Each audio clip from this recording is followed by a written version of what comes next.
무리가 몰려와서 하나님의 말씀을 들을새 예수는 게네사렛 호숫가에 서서 호숫가에 배 두 척이 있는 것을 보시니 어부들은 배에서 나와서 그물을 씻는지라. 예수께서 한 배에 오르시니 그 배는 시몬의 배라. 육지에서 조금 떼기를 청하시고 앉으사 배에서 무리를 가르치시더니 말씀을 마치시고 시몬에게 이르시되 깊은 데로 가서 그물을 내려 고기를 잡으라. 시몬이 대답하여 이르되 선생님, 우리들이 밤이 새도록 수고하였으되 잡은 것이 없지만은 말씀에 의지하여 내가 그물을 내리리이다 하고, 그렇게 하니 고기를 잡은 것이 심이 많아 그물이 찢어지는지라. 이에 다른 배에 있는 동무들에게 손짓하여 와서 도와달라 하니 그들이 와서 두 배의 채움에 잠기게 되었더라. 시몬 베드로가 이를 보고 예수의 무릎 아래에 엎드려 이르되 주여, 나를 떠나소서, 나는 죄인이로소이다 하니, 이는 자기 및 자기와 함께 있는 모든 사람이 고기 잡힌 것으로 말미암아 놀라고 세베대의 아들로서 시몬의 동업자인 야고보와 요한도 놀랐습니다. 예수께서 시몬에게 이르시되 무서워하지 말라. 이제 후로는 내가 사람을 취하리라 하시니 그들이 배들을 육지에 대고 모든 것을 버려두고 예수를 따르니라. 아멘. 네, 오늘 말씀의 제목은 말씀으로 개혁된 자입니다. 제가 목소리가 조금 좀 맹맹해요. 네. 이해해 주세요. 아직 감기가 덜 났습니다. 자, 오늘 아까 얘기한 대로 하나님은 개혁에 대해서 계속 말씀을 주고 계십니다. 개혁이라는 것은 하나님이 어떤 사람을 쓰실 때는 내 삶의 지금 상태 그대로 쓰시는 것이 아니라 그 사람의 상태를 고쳐서 새롭게 한 후에 쓰신다는 의미입니다. 그래서 성전 개혁도 그렇고 오늘 말씀으로 개혁된 자도 그렇고 오늘 베드로도 마찬가지입니다. 베드로를 부르시고 하나님이, 예수님이 그대로 지금 그 상태로 쓰는 것이 아니라 오늘 베드로를 어떻게 부르시고 또 어떻게 개혁시키고 어떻게 사용하시는지를 예수님의 어떤 이 사역을 통해서 우리가 볼 수가 있어요. 대부분 사람들은 변화된 삶을 너무나 원하지만 변화를 원할 때 어떤 걸 원하냐면 환경의 변화를 원합니다. 환경이 변화되면 내가 좀 변화되지 않을까? 여러분, 대학생이 되면 뭔가 막 새로운 일이 일어날 줄 알았죠. 그럼 1학년 우리 3월달 아직 지나지 않았는데 3학년 어떻습니까? 대학생이 되니까 1학년들 어떻습니까? 대학생 되니까 막 서프라이즈, 막 놀라운 일들, 막 대박인 일들, 환상적인 일들이 별로 뭐 일어나지 않죠.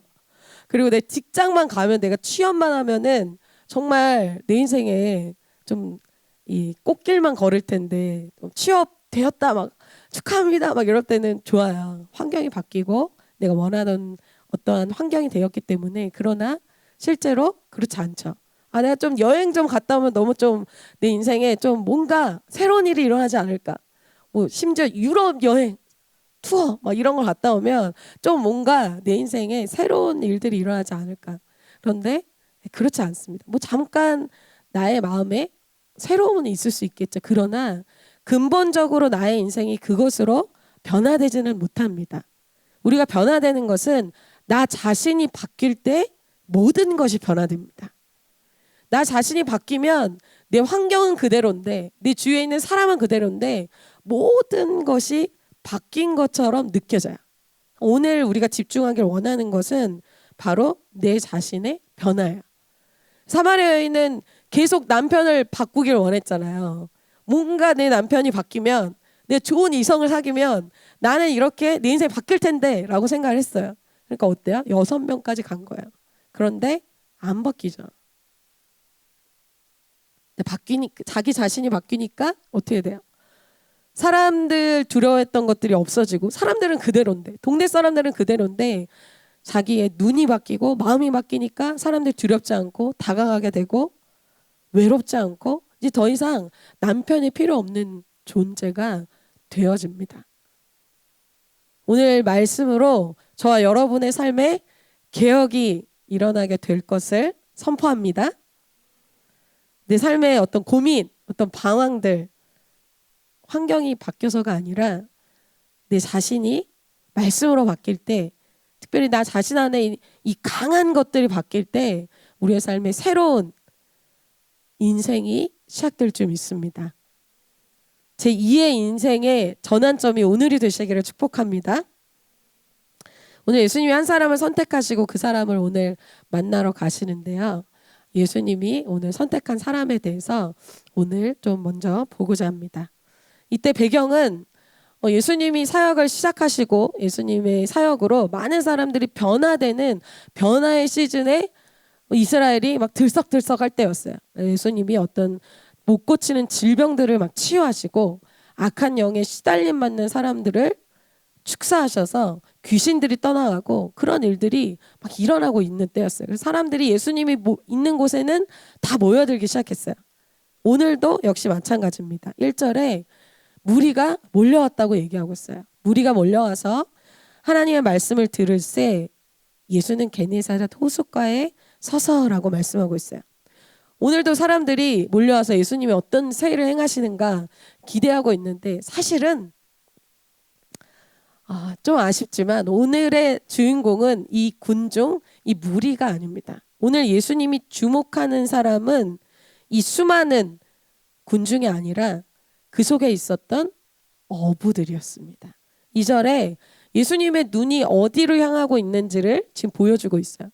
호숫가에 배 두 척이 있는 것을 보셨다라고 얘기하고 있어요. 이 배 두 척의 주인들, 이 어부들은 배에서 나와서 그물을 싣고 있었어요. 다른 복음서에 보면 구체적으로 이 오늘 내용을 보면 또 복음서에 보면 이 두 배가 어떤 배냐? 한 배는 베드로의 배고 한 배는 야고보의 배입니다. 그래서 이 어부에게 주님이 이 어부들에게 관심이 오늘 있으신 것이었죠. 오늘 여러분 오늘 주인공이 베드로뿐만 아니라 사실 3명인데 한번 들어보세요. 베드로, 야고보, 요한. 어디서 많이 들어본 이름이죠. 무슨 이름이에요? 예수님이 중요한 일 있을 때마다 데리고 간 3명. 예수님이 영적으로 텐션이 있는 곳, 아주 강한 어떤 곳을 돌파하러 가실 때 반드시 데리고 간 3명이 누구냐면 베드로, 야고보, 요한이었어요.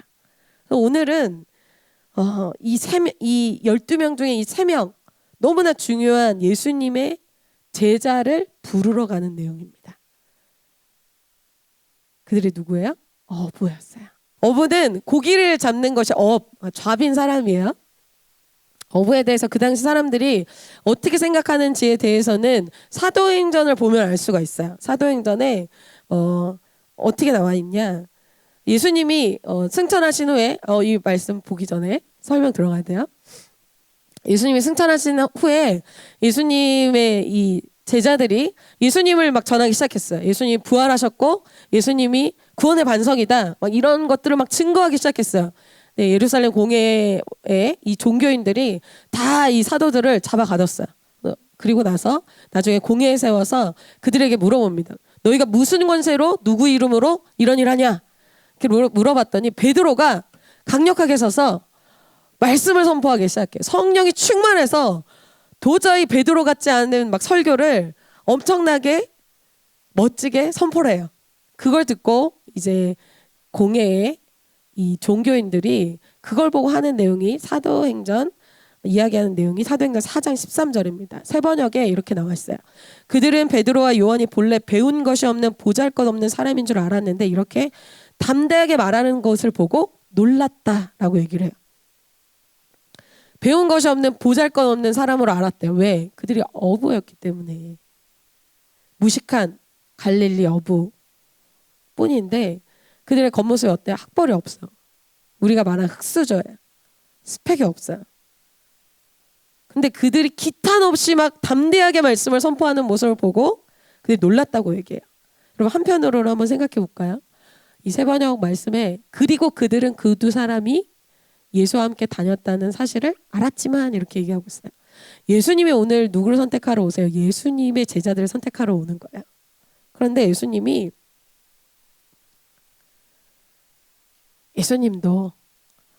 우리 생각에는 예수님이 제자들을 부를 때 그래도 세상에서 좀 인지도가 있는 사람을 부르면 그 사람이 좀 세상에서 영향력을 끼칠 수 있지 않을까라고 생각하는 것이 우리 차원이죠. 아무래도 제자들 중에 막 무명하고 무식하고 막 스펙 없고 막 그런 사람보다는 좀 영향력 있고 말도 잘하고 좀 그런 좀 핸섬하고 좀 그런 사람들이 호감을 주고 사람들의 마음을 여는데 그런 사람 원하잖아요. 여러분 안 원하는 것처럼 여러분 그런 사람 원하시잖아요. 그런데 예수님은 누가 준비되어 있는 거를 아시는 거예요. 그 준비는 외적인 준비가 아니에요. 내적인 준비예요. 사무엘상 16장 7절에 이렇게 말씀하고 있습니다. 우리 형제님들이 같이 한번 읽어볼까요? 시작. 여호와께서 사무엘에게 이르시되 그의 용모와 키를 보지 말라. 내가 이미 그를 버렸노라. 내가 보는 것은 사람과 같지 아니하니 사람은 외모를 보거니와 나 여호와는 중심을 보느니라 하시더라. 아멘. 우리는 뭘 봐요? 외모를 보잖아요. 여러분 외모. 진짜 용모. 우리 외지주들 외모 중요하게 생각하잖아요. 그리고 뭐 보이는 스펙 너무 중요해요. 뭐 어디 학교 다녀요? 뭐 어디 회사 다녀요? 막 이런 명함 되게 중요하게 여기죠. 그것 때문에 내가 슬프기도 하죠. 나의 외모를 볼 때, 나의 학교를 볼 때, 나의 가정형편을 볼 때 이 겉모습 때문에 슬퍼요. 그런데 뭐예요? 주님이 집중해서 보는 게 있는데 주님은 그거 안 본다는 거예요. 주님은 마음을 본다는 거예요. 오늘 이 마음이 준비된 어부인 베드로를 찾아가십니다. 그런데 오늘 이 베드로의 마음이 어떤 상태예요? 비어있는 상태예요. 오늘 베드로의 이 배에 주님이 찾아가시는데 이 배는 비어있는 배였어요. 그물을 씻고 있던 그 배가 고기가 한 마리도 없었다는 것은 5절에 이 시몬 베드로의 고백을 통해서 알 수 있어요. 5절 시몬이 대답하여 이르되 선생님 우리들이 밤이 새도록 수고하였을 때 잡은 것이 없지만은 밤새 고기 잡았는데 아무것도 없어서 지금 비어있는 배예요. 이렇게 얘기하는 거예요. 여러분 베드로는 어부예요. 좌비예요. 이게 아무 생각 없이 고기 잡지 않아요. 고기 잡는 패턴, 고기 잡는 스타일, 고기 잡는 스킬이 있는 사람이에요. 그걸 어떻게 했다? 밤새도록 한 거예요. 베드로뿐만 아니라 여러분은 여러분 각자 개인이 갖고 있는 삶의 방식, 여러분 말하는 스타일, 여러분 자기 생각하는 구조, 방식 다 있어요. 그게 여러분의 강한 자기만의 스타일이에요. 근데 자기 스타일을 아는 사람도 있고 나는 좀 이런 스타일이야 잘 아는 사람도 있고 자기 스타일 좀 모르는 사람이 있어요. 내가 무슨 모르겠는데 저 좀 얘기해 주세요. 그럼 목자한테 여러분 한번 물어보세요. 제가 무슨 스타일일까요? 이렇게 물어보세요. 제가 예를 들어드릴게요. 어떤 사람은 그 스타일이 이성이 강한 사람이 있어요. 이성을 의지하는 사람들은 자기 이성과 논리와 현실성에 맞으면 자기 인생을 던지죠. 왜? 계산해서 맞기 때문에. 근데 반대로 네 이성이 안 맞고 논리에 안 맞고 이게 현실적으로 안 맞으면 어때요? 마음이 불편하고 절대 도전하지 않아요. 말은 안 하지만 마음속에 항상 계산하고 있어요. 계산해서 행동하는 거야.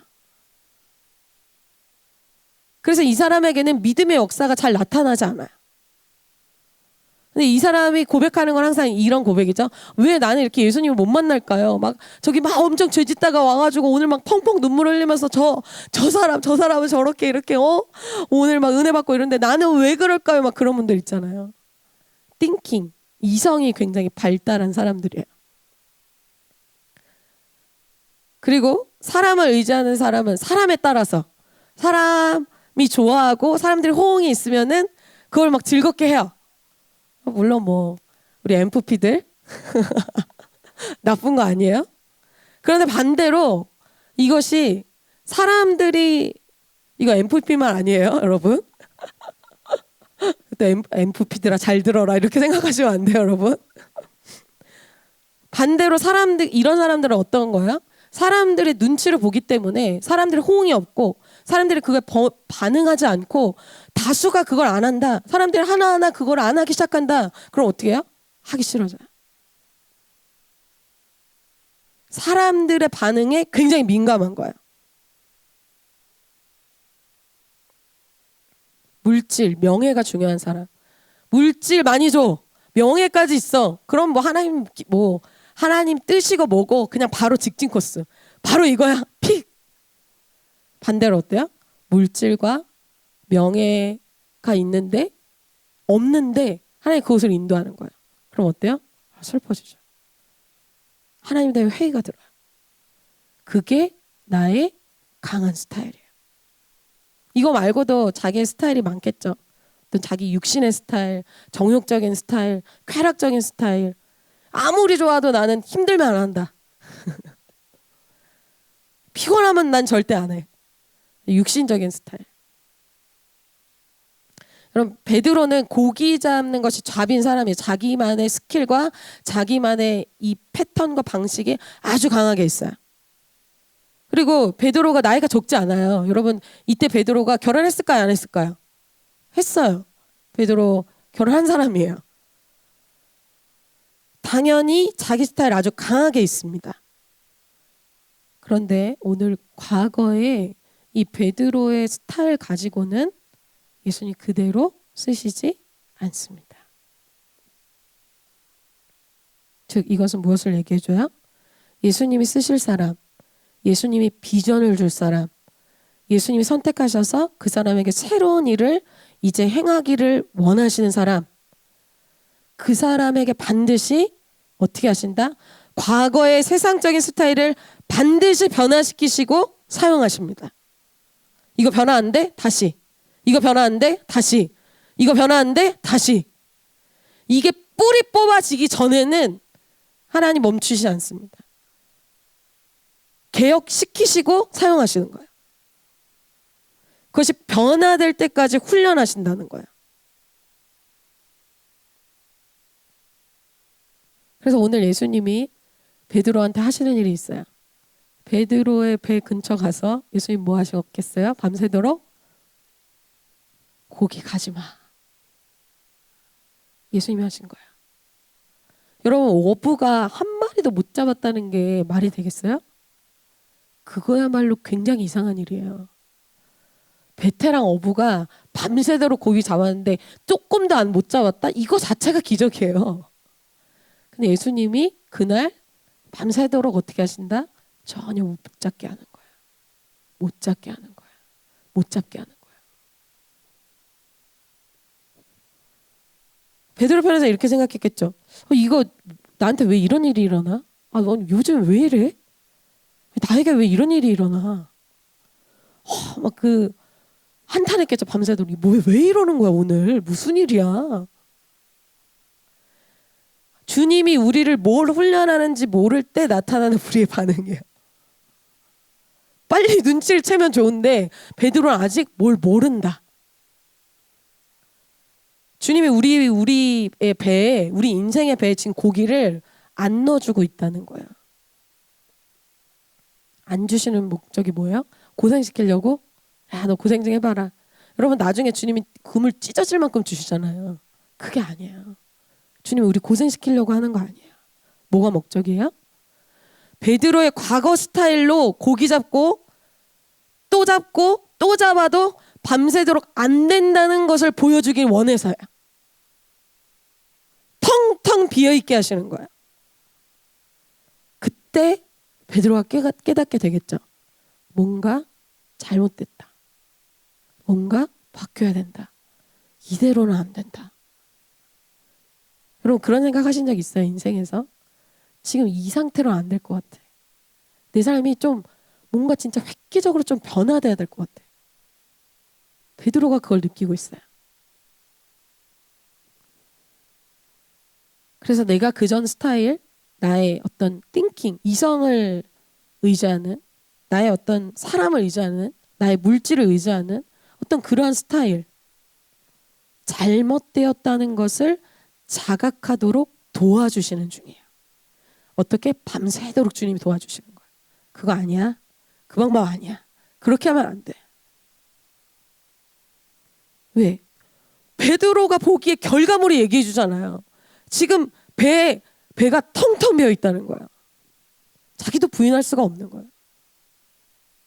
여러분 이때 배가 텅텅 안 비고 막 고기 막 잡혔다고 생각해봐요. 베드로가 자기 스타일 맞다고 생각하겠죠.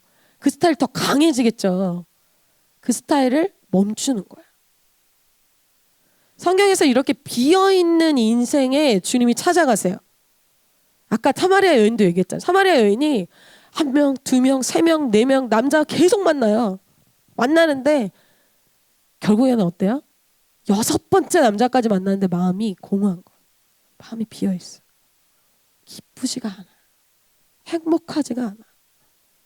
너무 목말라.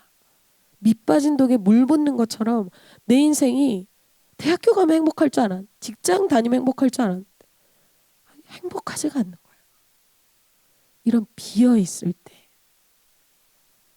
빈 마음일 때 예수님이 그를 찾아가세요. 미련한 사람은 이전에도 6번째까지 이성 문제로 그 문제를 해결했어. 자기 인생 문제를. 어때요? 가장 미련한 사람 7번째 남자를 만나는 거야. 예수님이 그 방법 아니라고 스탑시키는 거예요. 그때 돌이키는 사마리아 여인이 새 인생을 살게 되는 거예요. 우리의 예전 과거 스타일로는 새로운 삶은 없다라고 얘기하는 거예요. 우리의 삶에 브레이크가 걸릴 때, 빈 마음, 빈 배, 빈 상태가 될 때는 지금까지 내가 살아온 그 스타일로는 이제 안 된다라는 것을 자각해야 된다는 그 타이밍이라는 거예요. 이때 어떻게 하세요? 그의 인생의 제2의 인생의 변환점, 전환점을 예수님이 주십니다. 예수님의 오늘 타겟은 누구예요? 베드로예요. 비어있는 배를 가진 이 베드로란 말이에요. 수많은 군중이 아니라 마음에 수많은 군중이 있어도 마음 안에 비어있는, 내 스타일이 잘못됐다고 인정하고 있는, 내 삶의 정말 인생의 제2의 인생의 전환점을 너무나 원하는 그 사람이 예수님이 주목하는 간 사람이라는 거예요. 그 사람이 여러분이 되시기를 축복합니다. 저는 만약에 손들라 그러면 주님 저예요. 저예요. 절 좀 와주세요. 저 그렇게 할 것 같아요. 제가 요즘에 주님을 향해서 막 그렇게 얘기해요. 주님 저 진짜 헌가족 부대 막 터지고 있어요. 저 좀 새롭게 해주세요. 이대로 안 될 것 같아요. 새 기름을 부어주시던지 이 가족 부대 막 찢어버리시고 막 정말 새롭게 해주세요. 막 이런 마음을 갖고 있어요. 그 상태로는 안 된다. 예수님이 모른 척 하시면서 이제 시몬의 배에 타십니다. 3절이에요. 예수께서 한 배에 오르시니 그 배는 시몬의 배라. 육지에서 조금 떼기를 청하시고 앉으사 배에서 무리를 가르치시더니. 사람들이 군중들이 너무 많으니까 막 사람들이 막 밀려왔겠죠. 그래서 예수님이 시몬의 배에 앉으셔서 바닷가에서 그 배에 앉으셔서 육지에 있는 이 무리들을 향해서 말씀을 전하기 시작하십니다. 그런데 주님의 말했죠. 오늘 주님의 모든 관심은 누구에게 있어요? 지금 베드로에게 있어요. 베드로가 지금 자기 밤새도록 고기 못 잡아서 자기 행색이 초라하잖아요. 자기 밤새도록 고기 잡느라고 힘이 빠지고 신나지도 않고 슬프고 힘들고 어렵고 뭐가 잘못됐는지도 모르겠고 그런 베드로를 주목하고 있어요. 그에게 제2의 인생의 전환점을 오늘 주십니다. 근데 이때 주님이 바로 가셔서 나를 따르라 이렇게 하시지 않아요. 예수님이 사람을 부르시고 훈련하시고 쓰시는 방법이 있어요. 오늘 그 방법을 보길 원합니다. 예수님의 방법입니다. 이 예수님이 사람을 부르시고 세우시는 어떤 방법들은 구약에서 하나님이 사람을 부르시고 세우시는 방법과 아주 동일합니다. 바로 예수님이 하나님이시기 때문에 그렇죠. 구약에서도 하나님이 한 사람을 부르시고 그 사람의 인생을 새롭게 하기로 작정하셨을 때 하시는 일과 아주 동일합니다. 주님이 아브라함을 부르셨어요. 아브라함의 새 인생을 주길 원하시고 제2의 인생을 살기를 원하실 때 어떻게 하십니까? 아브라함에게 말씀을 주시죠. 본토 친척 아비집을 떠나서 내가 내게 지시할 땅으로 가라. 이렇게 말씀을 주세요. 그럴 때 아브라함이 본토 친척 아비집을 떠나서 내가 지시할 땅으로 갈 때 새로운 인생의 전환점이 시작되는 거예요.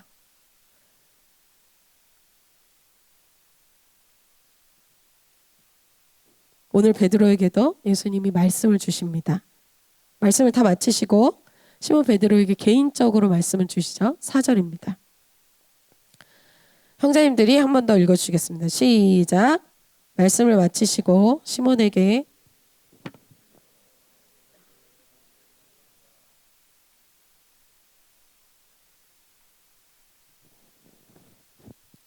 그래서 모든 회중에게 말씀하시는 것이 아니에요. 베드로 개인에게 개인적으로 앞에서 말씀하시는 거예요. 예수님이 나의 개인적으로 하시는 말씀을 들으실 수 있기를 축복합니다. 이렇게 회중에게 말씀하시는 게 아니라 여러분 앞에서 여러분에게 말씀하시는 것처럼 들려야 돼요. 혜림아, 너 이렇게 해. 이렇게 말씀하시는 것처럼 들려야 돼요. 고은아, 너 이렇게 해. 이렇게 말씀하시는 것처럼 들려야 된다는, 그게 우리가 어떻게 말씀을 듣는다? 영으로 말씀을 듣는다는 거예요. 주님이 내 앞에서 지금 나에게 나의 고민에 대해서, 나의 상황에 대해서 말씀해 주시는 것처럼 느껴지는 거. 그게 바로 레마의 말씀이에요. 그런데 어때요? 베드로는 이 말씀이 사실은 자기의 인생을 180도로 바꿀 인생의 말씀, 인생 말씀이라는 것을 사실은 전혀 몰랐어요. 오늘 자기 인생이 180도 바뀔 놀라운 시간이 된다는 거를 사실 베드로는 몰랐어요. 그냥 일상이야. 일상 중에 그냥 예수님 말씀 들은 거고 그냥 일상이었어요. 주님이 오늘 스페셜 데이다 뭐 꿈꾸게 하시고 그런 게 아니에요. 그냥 일상 중에 말씀 듣는 중에 그런 일이 일어난다는 거예요. 여러분, 여러분의 그런 지금 순간이 지나가고 있어요. 그 순간을 붙잡으시기를 축복합니다. 2023년 3월 16일에 여러분의 지금 필요한, 지금 주시는 말씀 그걸 받아야 돼요. 여러분의 시간이 한 주 한 주 지나가고 있어요. 여러분 3월이네? 그럼 여러분 나중에 어떻게 되는 1학기 끝났다. 여러분 1학년 어떻게 되는지 아세요? 나 2학년이야 이제 이렇게 돼요. 졸업할 때 졸업할 준비가 안 됐습니다. 학사 돼서 저는 아직 학사가 아닌 것 같습니다. 계속 그것이 반복돼요. 시간이 굉장히 빠르게 지나갑니다. 사단이 어떻게 해요? 말씀 시간에 졸리게 하고 혼미하게 하고 말씀 다 허탕치게 하죠. 그러니까 어때요? 내가 내 인생에 뭘 지금 선택해야 될지, 뭐가 문제인지, 내 비전은 뭔지, 도대체 내 삶에서 내 진로는 어떻게 되고 내 삶의 방향은 어떻게 되는지 전혀 감이 안 오는 거예요. 그러니까 어때? 유튜브 찾아보고 지인들한테 물어보고 뭐 그렇게 안 하고선 답이 없으니까. 왜? 말씀이 안 들리기 때문이에요. 여러분 이렇게 기도하시길 정말 간곡히 축복합니다. 하나님 저에게 주님의 말씀이 들리는 은혜를 주세요. 딱 한 말씀이면 돼요. 제가 여러분 이 간증 많이 했지만 저는 모태신앙으로 22살까지 예수님 못 만났어요. 이런 예배 지루해서 낙서하다 가는 사람이었어요. 예수님 살아계신 거 안 믿었어요. 근데 제가 저희 교회 와서 말씀 너무 어려워. 막 그 구약의 말씀이었는데 그 구약에 나오는 인물들이 막 어렵잖아요. 막 그 이름도 어렵고 뭔 말이지? 막 모르겠어. 근데 딱 한마디 말씀을 들었어요. 회개에 대한 말씀이었거든요. 딱 한마디 말씀이 저에게 영으로 깨달아질 때 그 말씀이 저에게 레마의 말씀이었어요. 다 모르겠는데 내 스토리 전혀 모르겠고 딱 한마디만 알겠다. 회개는 회개 은혜가 있어야 되는구나. 자 기도합시다. 회개 은혜를 달라고 기도합시다. 회개 은혜를 주세요. 그러다 회개했어. 예수님 만났어. 180도 제 인생이 그날 변화될지 몰랐어. 한마디로 내 인생 변화되는 거 안 믿었어. 근데 한마디로 내 인생이 바뀐다는 걸 경험을 하니까 저는 말씀의 능력을 믿어요. 여러분들이 말씀 듣다가 또 중간중간에 저의 인생에 계속 그런 일들이 많았어요. 여러분이 말씀 듣다가 말씀 잘 안 들릴 때가 있죠. 근데 어떤 말씀 또 한 가지가 또 제 동역자 때, 학생 동역자 때 들리기 시작했어요. 여러분의 예배의 그 태도가 주님을 부끄럽게 하는 겁니다. 그리고 말씀을 손 목사님이 전하시는데 완전 여기 막 엎드려서 막 눈물 콧물 흘리면서 막 울었어요. 그 주님이 저한테 앞에서 말씀하시는 것 같아요.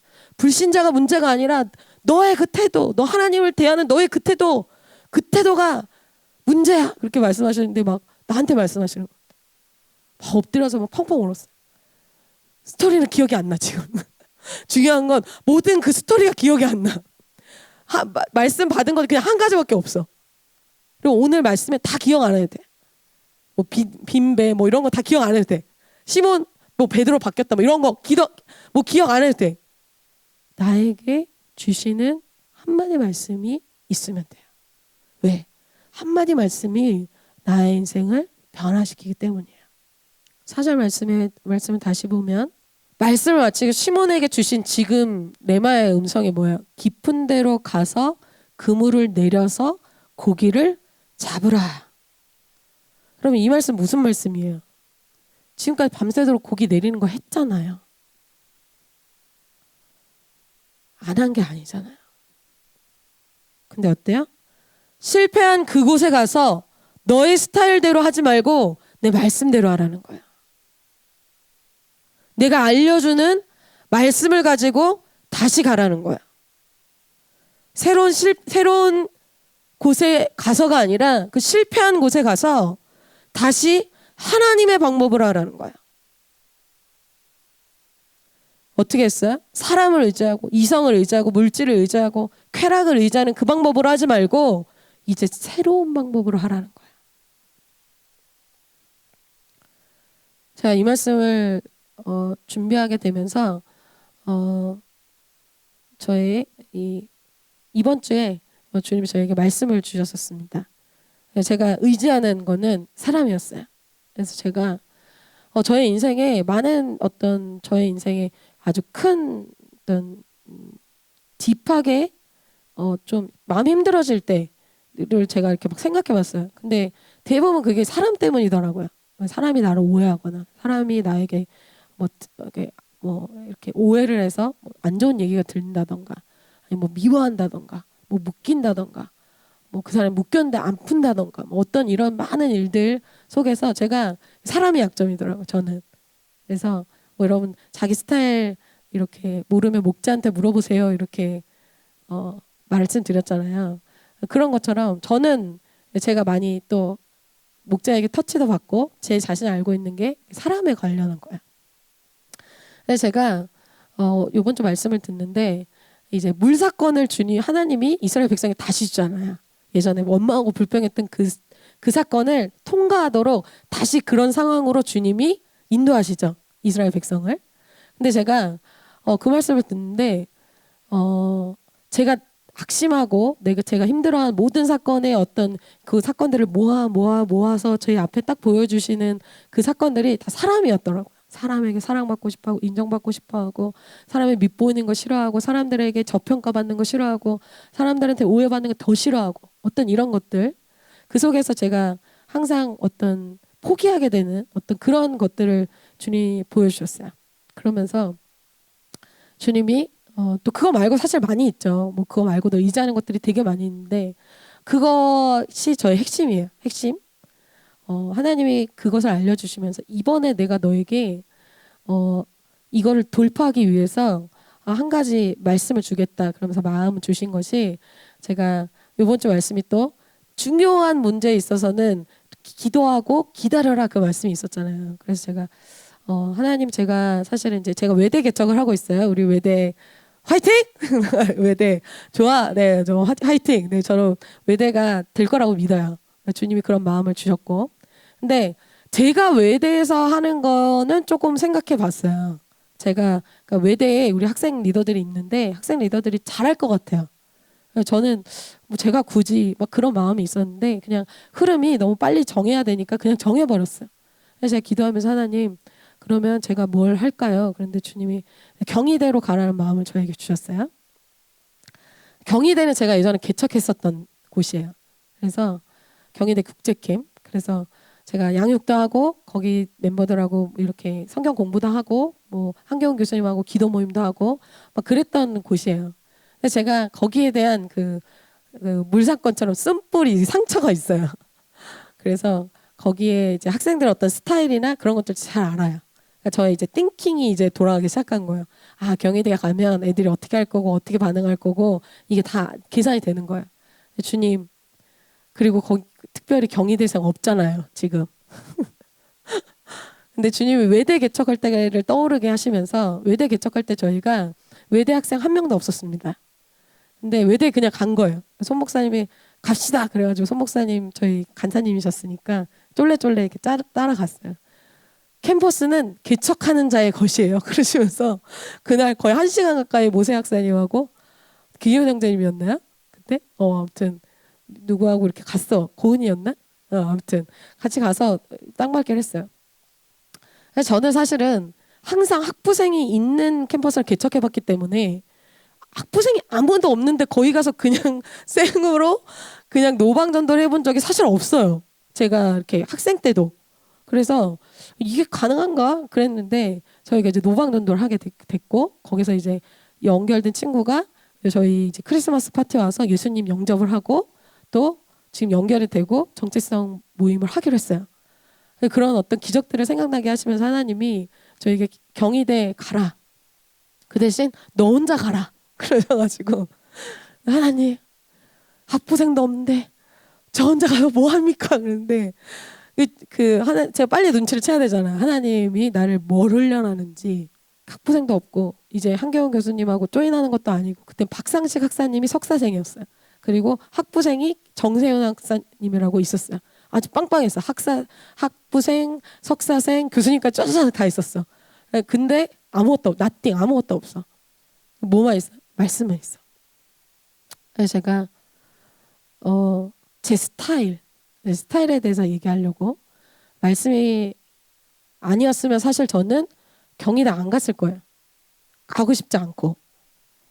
근데 주님이 말씀을 주셔서 여러분 이 갈렙이 헤브론 취하기를 원했잖아요. 말씀 주셔서 약속 있기 때문에 85세라도 너가 아이들한테 그렇게 선포해놓고 너가 헤브론 너가 취하는 게 뭐가 있냐 그러시는 거예요. 너가 갈렙 85세 갈렙이 헤브론 취했으면 네가 강한 경희대 국제캠 진짜 강한 캠퍼스거든요. 그 강한 캠퍼스 네가 해야지. 말씀을 주시는데 아멘하고 여호수아에게 갈렙이 허락을 받잖아요. 그 산지를 내게 주소서. 그럼 저의 여호수아가 누구예요? 목사님한테 문자를 했어요. 새벽 5시에 목사님 제가 어제 기도하다가 받은 게 있어서 그런데 제가 경희대 가도 되겠습니까? 목사님이 충분히 교제하고 정신 차리고 그거 아니다 하시면 안 가겠습니다. 그래서 뭐 어떻게 할까요? 근데 저는 좀 내심 아닐 수도 있어. 그래가지고 좀 답장을 기다렸었는데 목사님이 소원한 대로 하세요. 가세요. 그래가지고 그래서 혼자 갔어요. 혼자 가서 거기서 주님이 저에게 개인적으로 어떤 말씀과 마음을 주시면서 땅을 밟게 하시고 전도하게 하셨어요. 하나님이 새로운 일을 행하실 것을 믿습니다. 나의 스타일, 나의 그동안의 저의 사역 스타일, 저의 어떤 사람에게 메인 스타일, 사람을 의지하는 스타일, 동역자도 없고 또 지금 사방이 막힌 것 같은데 그러나 저에게 뭐가 있냐면 하나님의 약속의 말씀이 있습니다. 그래서 주님이 저를 이런 스타일로 바꾸고 있는 것 같아요. 사람이 나에게 있으면 더 힘이 될 텐데. 그리고 어떤 좀 이런 스타일, 사람들이 많아 으쌰 화이팅 뭐 이런 스타일을 저희가 좋아하거든요. 그런 게 아니어도 주님 스타일로 나를 바꾸자. 주님이 나의 스타일로 바꿔주는 게 아니라 내가 주님 스타일로 바꾸자. 그래서 제가 헤브론을 모세가 떨리는 마음으로 그 반석을 쳤듯이 어떻게 될지는 잘 모르겠어요. 그러나 주님께서 저희에게 이러한 순종을 통해서 놀라운 일을 2023년 1학기에 행하실 것을 믿습니다. 누굴 통해서? 말씀에 나를 맞추는 사람 통해서. 말씀의 두 번째 반응을 보십니다. 베드로에게 말씀을 주셔서 깊은 데로 가서 그물을 내리라는 말씀에 사실 여러분 생각해 보세요.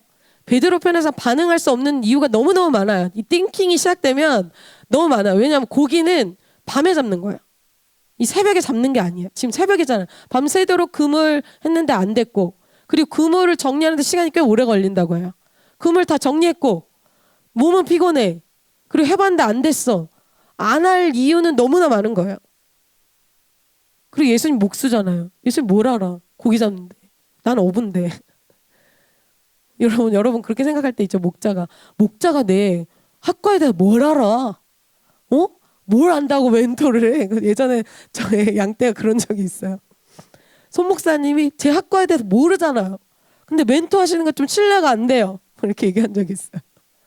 여러분 그러면 여러분 베드로 편에서 어떨까요?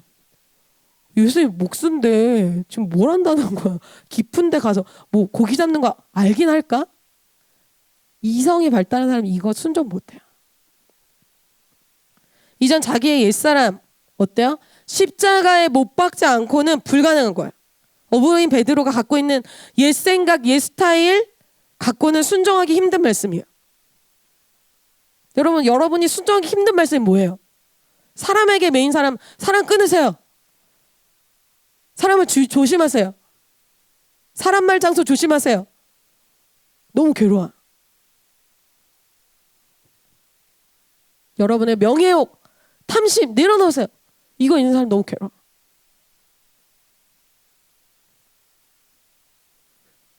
그런데 여러분 한번 생각해 보세요. 베드로가 여태까지 해봤는데 밤새도록 해봤는데 인생이 변화되지 않았잖아요. 그럼 어때요? 해볼 만한 거죠.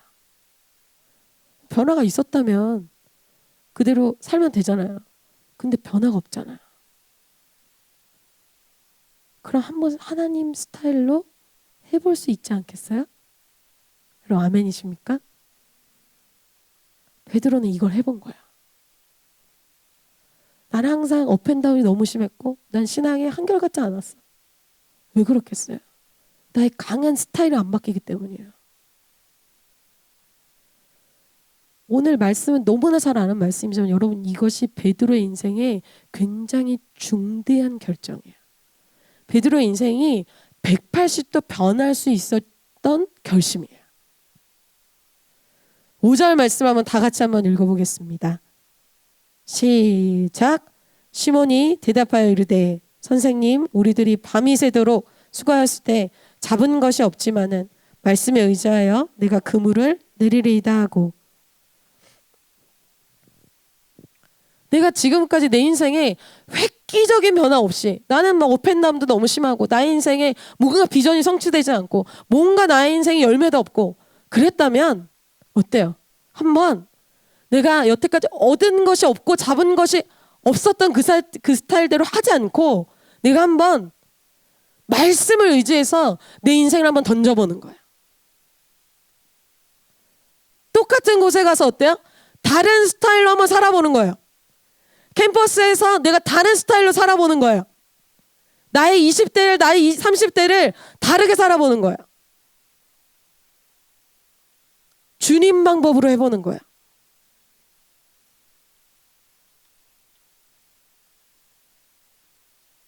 근데 여러분 새 가족일 때 우리가 이렇게 반응해요.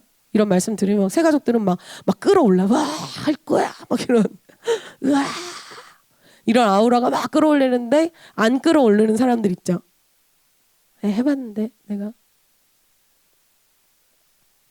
과격하게 예전에 반응했지만 시간이 흐르면서 어때요? 그런 반응과 도전은 사라지는 거예요. 여러분 예수님이 지난주에 종교인들을 어떻게 비유하셨어요? 너희들이 춤을 출 때 춤추지 않아. 애곡할 때 애곡하지 않아. 세례원이 와서 금식할 때는 왜 금식하냐. 예수님이 세례와 창기들과 막 죄인들과 먹을 때 왜 이렇게 뭐 음식을 탐하냐. 이들의 마음 상태가 어떻다는 거예요? 말씀 앞에 반응할 마음이 없다는 거예요.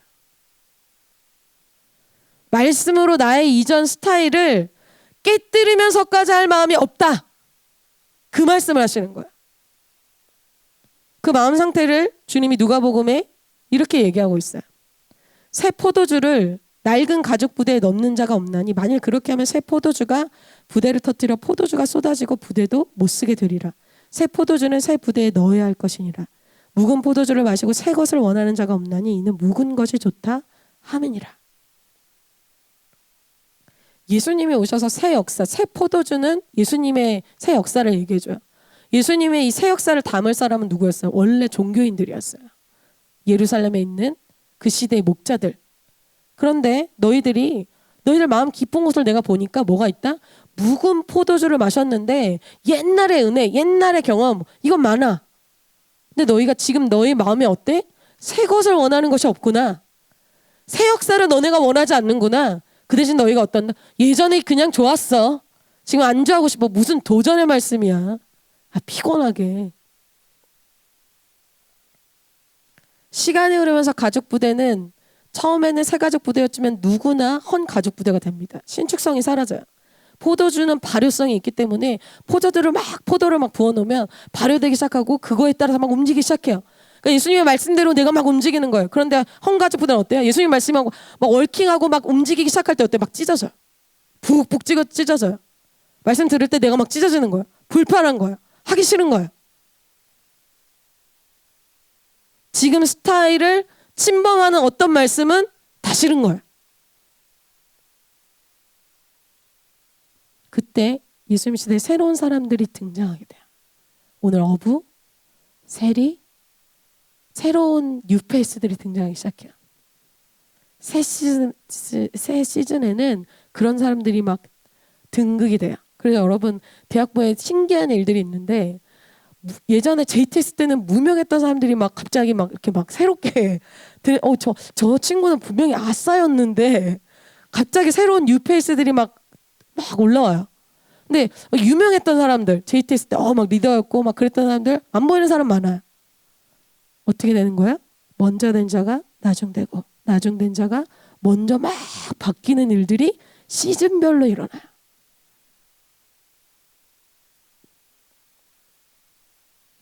어떤 기준으로? 옛 가족 부대에 머물고 싶어 하는 사람들은 주님은 담아주고 싶어 하는 거예요. 주님은 내가 너에게 들어가서 새 일을 행하길 원하는 거예요. 새 포도주 넣어주길 원하는 거예요. 근데 내가 가족 부대가 준비가 안 됐어. 그럼 찢어지는 거예요. 포도주도 버리게 된대요. 아무것도 안 돼. 이것도 저것도 아니야. 그래서 예수님이 이거에 대해서 또 한 번 이 종교인들은 하시는 말씀이 있어요. 마태복음 21장에 한번 생각해 보라는 거예요.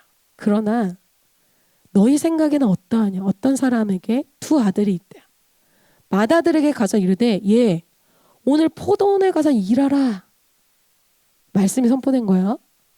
하니 대답하여 이르되 아버지 가겠나이다. 그럼 이 첫째 아들은 종교인들이에요. 종교인들은 말은 잘해. 선포합니다. 결단합니다. 소원 막 써요.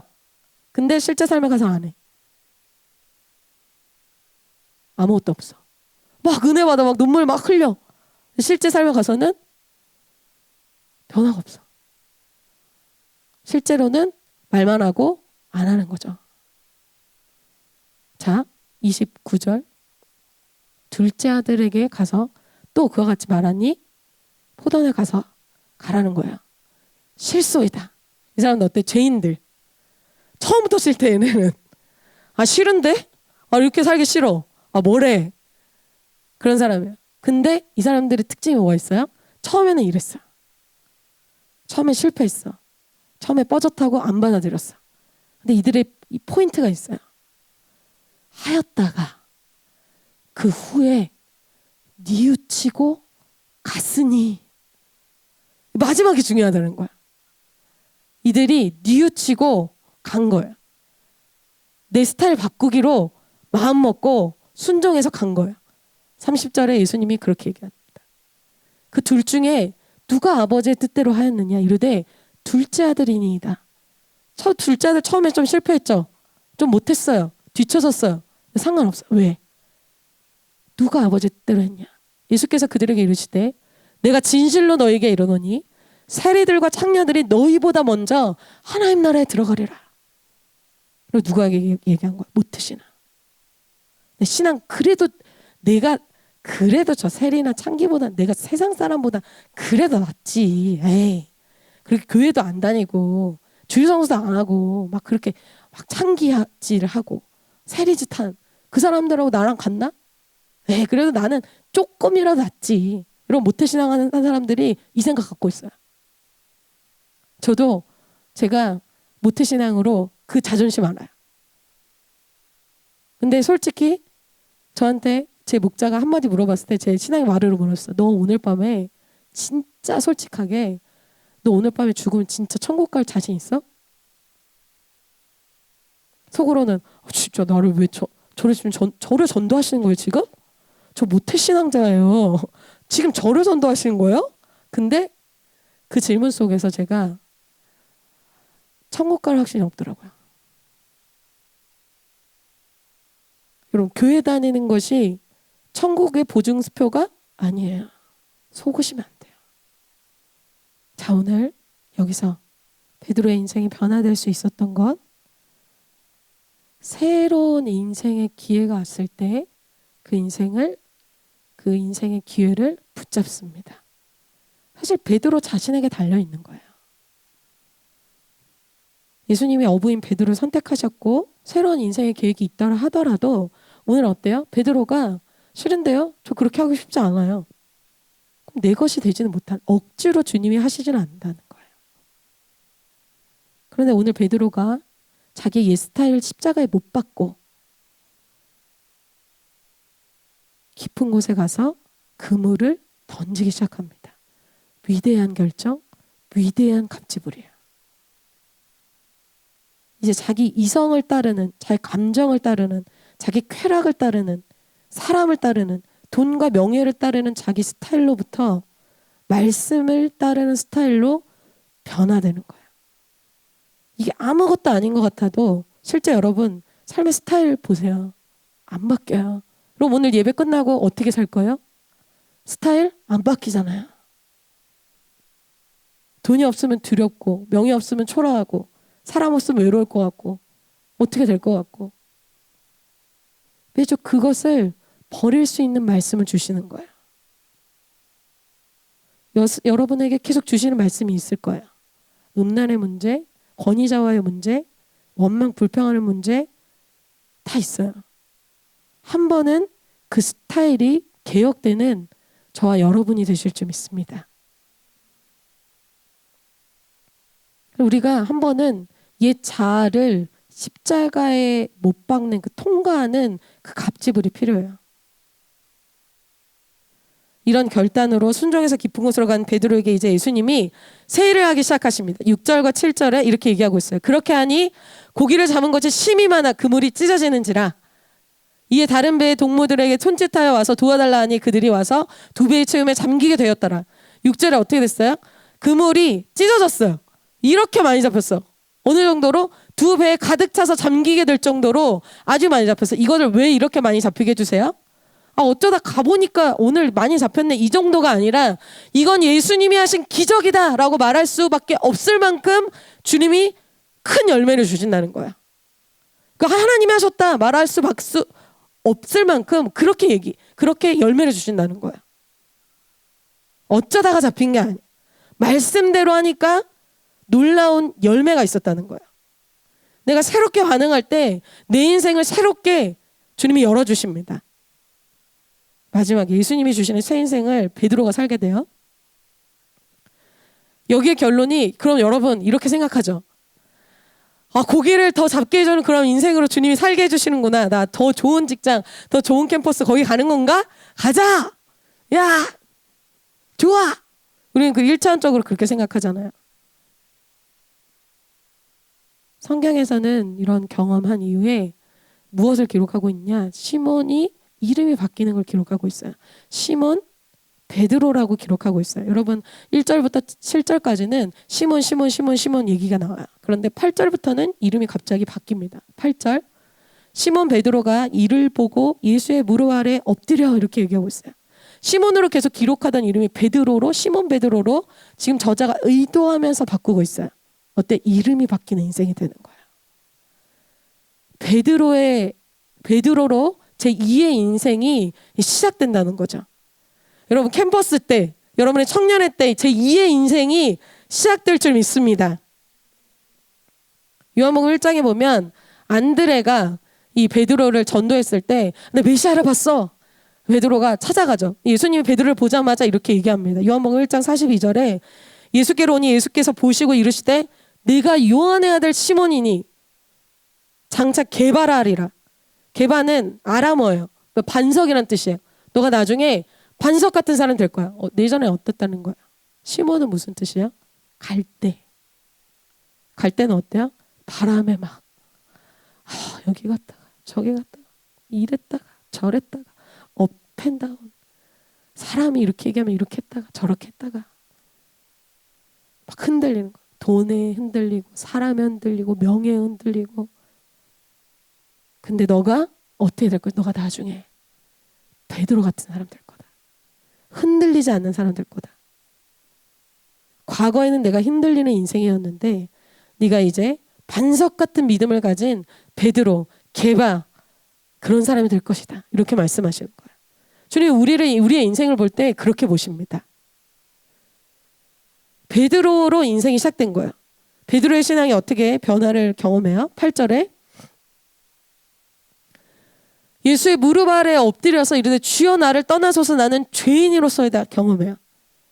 예수님을 선생으로 알았어요. 근데 예수님을 주님으로 알게 된다는 거예요. 나의 인생에 이렇게 말씀 좋은 말씀이네. 새로운 도전해야겠네. 말씀 제목은 생각 안 나지만 좀 오늘 좋았던 것 같아.